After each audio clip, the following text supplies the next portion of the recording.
प्रभु यीशु मसीह के नाम में आप सबका स्वागत है। प्रियो, आपके जीवन के अंदर आप चाहते हैं कि परमेश्वर आपको आशीष दे। मैं चाहता हूं कि परमेश्वर मुझको आशीष दे। हम में से हर एक जो मसीहत में आया है, हर एक जिसने यीशु के नाम को जाना है, वो चाहता है कि परमेश्वर उसको बढ़ाए और आशीषित करता हुआ चला जाए। पर आप और मैं अपने जीवन के अंदर यदि आप और मैं परमेश्वरीय तौर तरीकों को नहीं सीखेंगे, जैसे मैंने कहा कि आप अपनी आत्मा में अगर बलवंत नहीं होंगे तो दूसरा जो बाहर बलवंत बैठा है वो आपको तबाह कर देगा। समझ पा रहे मेरी बात को? आपको परमेश्वर ने एक आत्मा के रूप में बनाया है, शरीर दिया है और शरीर के लिए कहा है कि यह आत्मा का मंदिर है, यह परमेश्वर की आत्मा का मंदिर है। और जब ये मंदिर है तो आपकी मेरी आत्मा कैसी होनी चाहिए? बलवंत होनी चाहिए। आपको मालूम होना चाहिए कि परमेश्वर का हाथ आपके ऊपर बना हुआ है, और जब परमेश्वर का हाथ आपके ऊपर है प्रियो, तो आप उसके प्रिय हैं और कोई आपको छू नहीं सकता। प्रॉब्लम यह है, जब मैं और आप अपनी मानसिकता में चलने लगते हैं और परमेश्वर की मानसिकता को अलग कर देते हैं, परमेश्वर की मानसिकता को अपने जीवन में नहीं लेते, तो मैं और आप अपनी मानसिकता के द्वारा शैतान के कंट्रोल में अपने आप को देते जाते हैं। इसलिए जब हम शरीर में होकर के काम करते हैं जो परमेश्वर का मंदिर है, लेकिन फिर भी आपके मेरे जीवन पे कई बार शैतान का कंट्रोल आ जाता है, क्योंकि हमारी मानसिकता, हमारा ध्यान परमेश्वर की ओर नहीं लगा है। जबकि बाइबल कहती है कि सिद्ध करने वाले यीशु की ओर क्या करें? हम ताकते चले जाएं, क्योंकि सिद्ध कोई और नहीं कर सकता, सिद्ध कोई मनुष्य नहीं कर सकता, सिद्ध सब परमेश्वर कर सकता है आपको, मुझको। इसलिए जरूरी है कि हम अपने जीवन में उन भागों को देखें कि जब मैं और आप परीक्षाओं के मध्य में हैं तो हम किस तरीके से प्रत्युत्तर दें, हम किस तरीके से अपने समय को बिताएं। कई बार होता यह है कि हम अपने समय को गलत चीज़ों में बिताते हैं। जैसे मैंने कहा था कि अगर आप मोबाइल को प्रार्थना के समय में भी अपने जीवन से दूर नहीं रखोगे तो आपका मन प्रार्थना में नहीं लगेगा, ये आपको खींच लेगा। तो क्या करना है? मोबाइल को एक तरफ फेंको और प्रार्थना के समय में प्रार्थना में पूरा ध्यान लगाओ। कई लोग जब प्रभु के भवन में रहते हुए या जब प्रार्थना कर रहे हैं, वचन पढ़ रहे हैं, तब भी इसको दूर नहीं रखते। आप रास्ता खुला रखे हुए हैं और फिर परमेश्वर को दोष दें कि परमेश्वर मेरी प्रार्थना को नहीं सुन रहा या परमेश्वर मेरे जीवन के अंदर कुछ काम नहीं कर रहा, तो दोष किसका है? परमेश्वर का या आपका? अरे बोलो।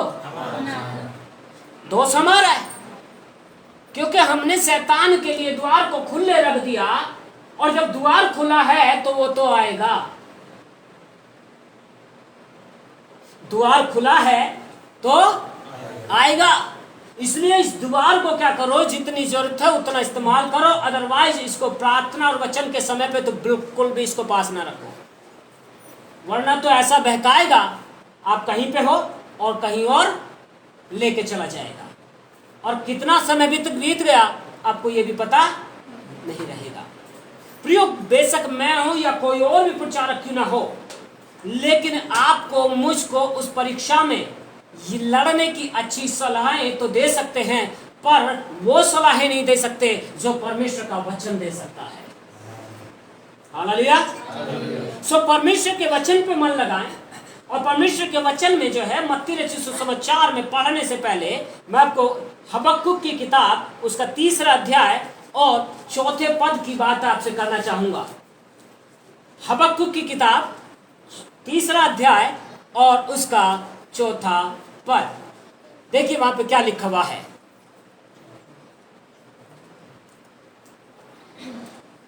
और ये जो है ये बात कर रहा है परमेश्वर के विषय में। इस पद में जो है और लिखा हुआ है, उसकी ज्योति सूर्य के तुल्य थी। किसकी बात कर रहा है? अरे बोलो। परमेश्वर की बात कर रहा है क्योंकि जब 3 पद से आप पढ़ते हो तो लिखा हुआ है ईश्वर तेमान से आया, पवित्र ईश्वर परान पर्वत से आ रहा है, उसका तेज आकाश पर छाया हुआ है और पृथ्वी उसकी स्तुति से परिपूर्ण हो गई है। और आगे 4था पद कहता है, उसकी ज्योति सूर्य के तुल्य थी, उसके हाथ से किरणें निकल रही थी और इनमें उसका सामर्थ्य छिपा हुआ था। आमेन। परमेश्वर के हाथ से क्या निकल रही थी?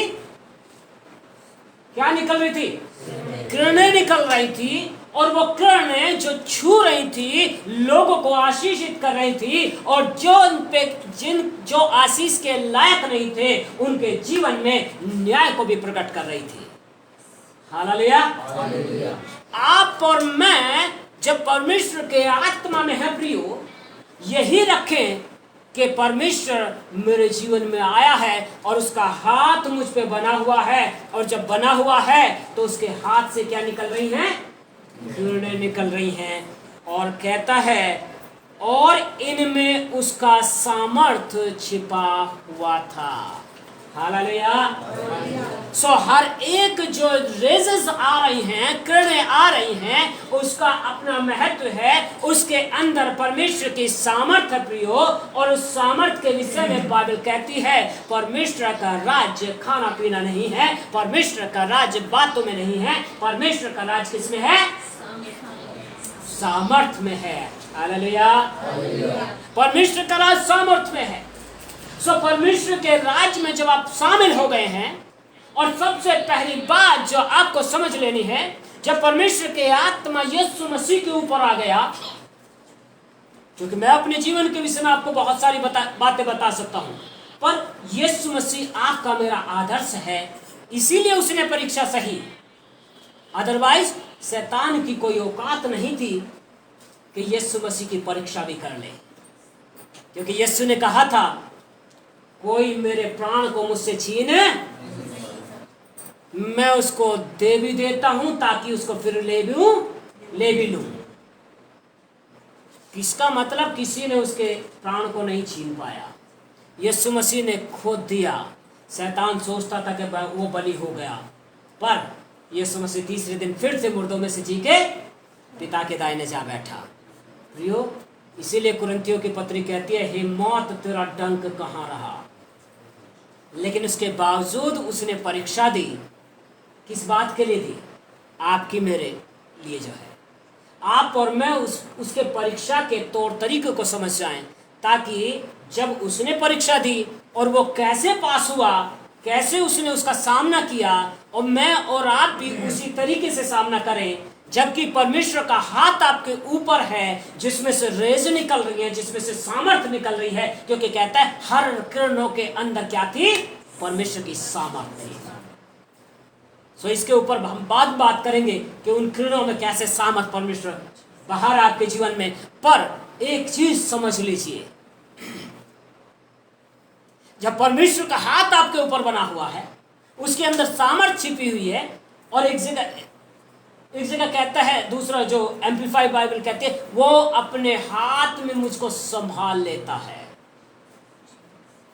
पर मत्ती 4 में जब जाते हैं तो यीशु मसीह ने जो परीक्षा पास करी, यीशु मसीह ने जो परीक्षा का सामना किया, वो कैसे किया, आपको मुझको इसको समझना है।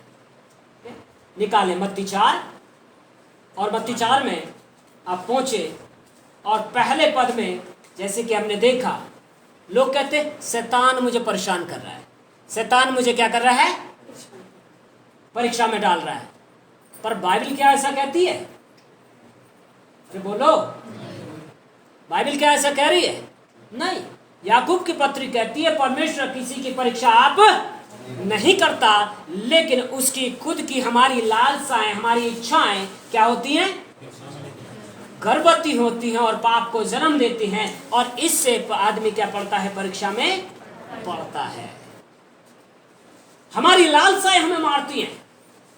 हव्वा की लालसा ने पूरे समाज को मार दिया, पूरे मानव जाति को मार दिया।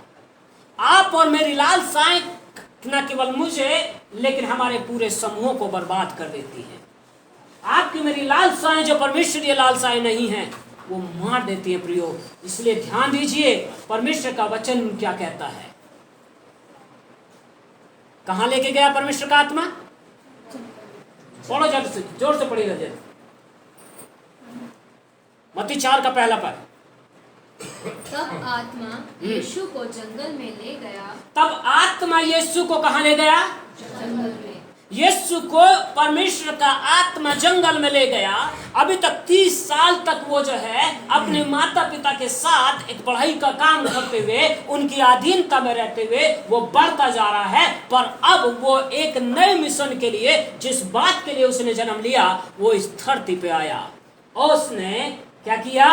अब उस काम को जब शुरू किया तो सबसे पहले क्या किया? उसने व्यवस्था का पालन किया और व्यवस्था के अनुसार उसने बपतिस्मा लिया और पवित्र आत्मा उसके ऊपर आ गया। और जैसे ही पवित्र आत्मा आया आकाशवाणी भी हो गई, सब कुछ हो गया। पर आपके जीवन के विषय में भविष्यवाणियां भी हो गई। तू मेरा चुना हुआ है, तू मेरा प्रिय है, हे मेरे प्रिय, मैंने तुझे अपने हाथों में अपनी गोद में ले रखा है। होता है कि नहीं होता है? आप खुश होने लगते हैं, मगन होने लगते हैं। पर परमेश्वर ने अगर आपको एक ऊंचे लेवल के लिए बुलाया है, एक नए अभिषेक के लिए बुलाया है, एक उस नए अभिषेक जिसमें राजकीय पद दिखाई दे, जिसमें आप जो है राज करने वाले बने। कहां पे राज करने वाले? आत्माओं पर राज करने वाले। तो परमेश्वर क्या करेगा आपको? अब परमेश्वर का आत्मा जंगल में ले गया। परीक्षा किससे करानी है? क्योंकि अच्छी परीक्षा वही कर सकता है, दूसरा नहीं कर सकता। इसलिए शैतान क्या आया? यीशु मसीह के सामने आ गया। अब परमेश्वर मुझको और आपको लेके चलता है उस जगह में जहां पे क्या हो जाए, हमारे जीवन के अंदर परीक्षाएं होती हैं। बेशक हमारी लालसाओं से आती हैं, लेकिन परमेश्वर का आत्मा लेके जाता है। पर लालसा बाद में आती है, पहले परमेश्वर का प्लान काम करना शुरू करता है। और परमेश्वर का प्लान यह है कि यीशु मसीह की क्या हो? परीक्षा हो। और वो परीक्षा किसके लिए थी? आपके मेरे लिए, ताकि हम उसके पैटर्न को, उसके तौर तरीके को समझ जाएं। और जब यीशु मसीह को लाया गया, वो काहे के लिए लाया गया? उसको योद्धा बनाने के लिए। आपके जीवन में परीक्षाएं इसलिए आती हैं ताकि आप योद्धा ठहर जाओ। बिना परीक्षा पास करे आप अगली क्लास में नहीं जा सकते। परीक्षाएं आपको मारने के लिए नहीं है, परीक्षाएं आपको सही शेप देने के लिए है, आपको सही दिशा में लेके चलने के लिए है। और इसलिए याद रखिए, यहां पे कहता है जब परमेश्वर का आत्मा यीशु को जंगल में ले गया ताकि इब्लीस से उसकी परीक्षा हो, और वह 40 दिन और 40 रात निराहार रहा, तब उसे भूख लगी। आप प्रभु की उपस्थिति में मगन होते हैं, आनंदित होते हैं, और आपको ना तो भूख का पता पड़ता है, ना आपको किसी और चीज का पता पड़ता है, और आप इतने मगन होते जाते हैं, आनंदित होते जाते हैं और प्रभु की उपस्थिति में चलते जाते हैं। और लेकिन जितना ज्यादा आप बढ़ते जाते हैं, सडनली पता पड़ता है कि आपको भूख लग रही, आपको परीक्षा शुरू हो गई। अब होता नहीं है? शुरू के दिनों में आदमी सब चीजों को छोड़ देगा, प्रभु से प्रार्थना में बैठेगा, वचन में बात करेगा, वचन पढ़ेगा, और जहां संगति होगी छोड़ेगा नहीं, बढ़ता जाएगा। मतलब मगन हो रहा है, आनंदित हो रहा है। लेकिन कुछ समय बाद फिर परीक्षाएं शुरू, क्योंकि भूख तो तभी लगी ना, तब एहसास होता है अरे मैं कुछ ज्यादा ही हो गया। इधर तो ये घर के भी काम पड़े थे, है ना, घर में भी जरूरतें थी। और जब घर की जरूरतों की तरफ ध्यान जाता है, अब तक जरूरतें कैसे हो रही थी? परमेश्वर पूर्ति कर रहा है, लेकिन अचानक से दिमाग घूमेगा, घर की जरूरत है, बच्चों की फीस है। अब आपके क्या आ गया? परीक्षा है सामने। और जब परीक्षा सामने है तो यहां पे क्या कह रहा है? लिखा है तब उसे भूख लगी, और जैसे ही आपको याद आता है कि आपके घर के अंदर ये चीज है, तुरंत जिसको रखा गया है आपको तराशने के लिए, वो भाई साहब आके खड़े हो जाएंगे।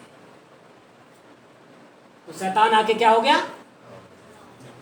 यीशु मसीह जंगल में 40 दिन से है, ध्यान रखिएगा, पर अभी तक कुछ भी ना भूख लग रही है, ना उसको अकेलेपन का एहसास है, ना किसी और चीज का एहसास है। अब तक आप मसीहत में चलते जा रहे हैं, आपको किसी चीज का ध्यान नहीं है, आप बढ़ते जा रहे बढ़ते जा रहे बढ़ते जा रहे, लेकिन अचानक से कुछ याद आता है, आज राशन की कमी है। हालेलुया। होता है कि नहीं होता है? परीक्षा यहां से शुरू होती है।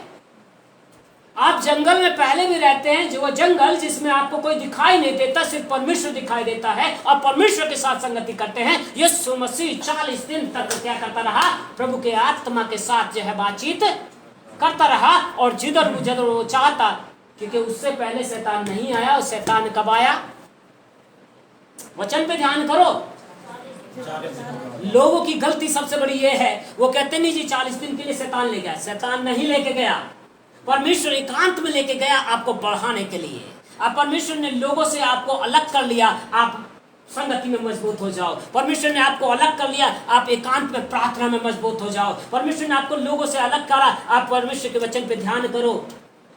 आप वीराने में हैं तब भी, क्योंकि आप लोगों से मिलना जुलना पसंद उस टाइम पे नहीं कर रहे, आप प्रभु में मगन हुए जा रहे हैं। पर सडनली अचानक से आपको याद आता है, जब यीशु मसीह को 40 दिन 40 रात होने के बाद में क्या लगा? भूख लगी। अब पहली परीक्षा होती है, और क्या कहता है? पढ़ो जरा। तब परखने वाले ने पास आकर उससे कहा, तब परखने वाले ने, कोई और नहीं आएगा। कौन आया? परखने वाले ने, क्योंकि उसको दिया गया वो अधिकार उस समय के लिए। आपके मेरे जीवन में अधिकार दिया जाता है, परमेश्वर बोलता है जा, मैं अलाउ कर रहा हूं। शरीर पे हाथ न लगाना, अलाउ कर रहा हूं, जा। जिस चीज की उसको भूख लगी है, जिस चीज की उसको याद आ रही है, जिस बात की उसके जो है समझ मेरे वचन से हट करके अब कहां जा रहा है? घर की जरूरतों की तरफ जा रहा है। अब क्या कर? इसकी फुसफुसा इसके कानों में। अब कैसे करेगा? यीशु मसीह ने क्या कहा? चलो आगे पढ़ो। आकर उससे कहा, आकर उससे कहा, हाँ, यदि तू परमेश्वर का पुत्र है तो कह दे कि ये पत्थर रोटियां बन जाए। दो चीजें सबसे बड़ी आती हैं। सबसे पहले तू कहता है ना, तू भक्ति कर रहा है, तू मसीह को जान गया है, तो सबसे पहले आपकी पहचान पे चोट मारेगा। सबसे पहले किस पे चोट आएगी? आपकी पहचान पे।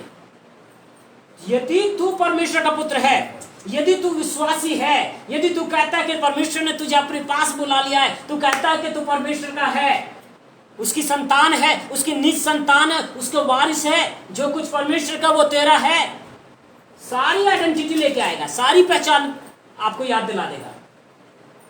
तो बोल दे जरा, ये पत्थर क्या बन जाए? और हम क्या करने लगते हैं? यीशु मसीह ने क्या किया? अरे बोलो। मनुष्य केवल रोटी ही से नहीं। लिखा है कि मनुष्य केवल रोटी से। यीशु मसीह ने कहां से दिया वचन? परमेश्वर के वचन से। यह भी लिखा है। हम क्या करते हैं? क्या तो ठीक रहा भाई, कहां से करूंगा? बच्चों की फीस तो रुकी है, कहां से दूंगा? रोजगार तो अच्छा चल नहीं रहा, कैसे होगा? हमारे शब्द क्या कर रहे हैं? हमें और परीक्षा में डालते जा रहे हैं। और हमारी समस्या जो अभी छोटी सी थी, जिसके लिए प्रभु ने कहा आकाश के पक्षियों की ओर क्या करो, जो ना बोते हैं और ना काटते हैं, पर मेरा स्वर्गीय पिता फिर भी उनको क्या करता है? खिलाता है। हालेलुया। और आपके मेरे लिए लिखा हुआ है, सुलेमान जो सारे वैभव में सब कुछ था, धन संपत्ति में सब कुछ था, उसका मूल्य बड़ा था, पर कहता है सुलेमान भी ऐसे वस्त्र नहीं पहने हुए था जैसे परमेश्वर सड़क किनारे शोषण के घास के उस फूलों पे सजाता है और फिर कहता है परमेश्वर तुम्हारा मूल्य उससे बढ़ करके है। हालेलुया। पर हमारा ध्यान कहाँ जाता है? एक काम करो, सही में घर में कुछ नहीं है, अरे दोस्त को पूछो जरा, फोन लगाओ उसको, है ना, किसी पड़ोसी को फोन लगाओ, किसी को फोन लगाओ, भाई कुछ पढ़ा है तो दे दे। ये मनुष्य की फितरत है। और जहां हमने ये किया परमेश्वर के वचन से हटके, वहीं पे हम एक समस्या जो छोटी सी थी, जिसको परमेश्वर के वचन में और जा करके और गहरे में बैठ करके हम उसका निवारण कर सकते थे, परमेश्वर वहीं पे चीजों को ले आता, कोवे निकाल के ले आता, एलिया की कोवे। हमने क्या कर दिया? अपनी समस्या को और बड़ा कर दिया। शैतान जो अभी फुसफुसा रहा था, कह रहा था, हमने क्या कर दिया? उसको पूरा पूरा द्वार खोल के दे दिया, आ बेटा अब तू तांडव कर। और हमारी समस्या जो छोटी सी शुरू होती है, हम क्या करते हैं? उसको बड़ा बनाते चले जाते। यीशु मसीह ने क्या कहा था? ये लिखा है मनुष्य केवल रोटी से जीवित नहीं रहता, लेकिन उस वचन से जो परमेश्वर के मुख से। मेरी जरूरतें किसी और बात से पूरी नहीं होती, मेरा कोई काम और किसी काम से पूरा नहीं होगा, किसी के मनुष्य के सहयोग से पूरा नहीं होगा, लेकिन परमेश्वर की सामर्थ और उसके अभिषेक के द्वारा पूरा होगा। क्योंकि लिखा है इस बात को, परमेश्वर कहता है श्रापित है वो व्यक्ति जो मनुष्य पे भरोसा, लेकिन धन्य है वो जो परमेश्वर पे भरोसा करता है। सो हमें कैसे करना है? अरे बोलो, हमें क्या करना है? जब सामने हमारा वचन से हट करके ध्यान अपनी चीजों पे जाता है, अपनी जरूरतों पे जाता है, तब क्या करना है? तब माइंड को खुला रखना है शांति के साथ, तब भी परमेश्वर के वचन से ही बात करनी है और परमेश्वर के वचन को अपने जीवन के लिए बोलना शुरू करना है। प्रार्थना में बैठ जाओ और तब वचन को लो और फिर बोलना शुरू करो, क्योंकि परमेश्वर तेरे वचन में लिखा हुआ है कि जब तू अपने लोगों के साथ मिलता है तो कैसे मिलता है? उत्तम पदार्थों के साथ मिलता है। परमेश्वर का वचन कहता है, इस बात को बताता है कि परमेश्वर मेरी सारी घटी को क्या करेगा? पूरी करेगा। लेकिन कैसे? सवाल यहां पे भी है। फिलिपियों की पत्री में निकाल लो जरा, कैसे? इस पद को पढ़ के हम इसको समाप्त करेंगे। फिलिपियों की पत्री में देखो क्या लिखा हुआ है। वहां पे लिखा हुआ है, अपनी उस महिमा के धन के अनुसार जो मसीह यीशु में है। 4:19, फिलिपियो 4:19, मेरा परमेश्वर भी अपने उस धन के अनुसार जो महिमा सहित मसीह यीशु में है तुम्हारी हर एक घटी को पूरी करेगा। हम सब कहें आमेन। पर इस आमीन में एक बात है, आपने कहा है आमेन, ऐसा ही हो, तो याद रखो कि इसके अंदर एक बात है और बात सिर्फ इतनी है, अपनी महिमा के धन के अनुसार जो मसीह यीशु सहित वहां पे है। मतलब ये है परमेश्वर घटी को पूरा तो करेगा, पर अगर आपने उसके स्वर्गीय भंडार में कुछ बोया है तो, अगर आपने अपने जो आप कमाते हैं चाहे कितना भी हो, चाहे वो परमेश्वर 2 दमड़ी से भी प्रेम करता है, क्योंकि उस विधवा ने क्या करा था? पूरा पूरा डाल दिया था। परमेश्वर घटियों के बीच में जरूरतों को पूरा करता है और वो है जो आप अपनी कमियों के बीच में अपने हिस्से को, क्योंकि वो आपका नहीं है। बाइबल कहती है, यीशु ने कहा ये सिक्का मुझे दिखाओ जो किसका है, इस पे मोहर किसकी है? कैसर की। तो जो कैसर का है वो कैसर को, और जो परमेश्वर का है वो परमेश्वर को। घटी पूरी तब होती है यदि आप अपनी पूरी मानसिकता, पूरे प्रेम सहित अपने जो आपको दिया गया है उसमें से आप पूरा पूरा परमेश्वर का जो है, आप जानते कितना है, उसको निकाल करके आप परमेश्वर के भवन में बोते हैं तो वो होता है महिमा सहित आपके लिए, आपकी घटी के समय में परमेश्वर आपके धन की पूर्ति को करता है। आमेन। तो याद रखिएगा। और जब हम नहीं करते हैं, तो जब आपने बोते नहीं हैं तो काटने के हकदार भी, तो घटी कहां से पूरी होगी?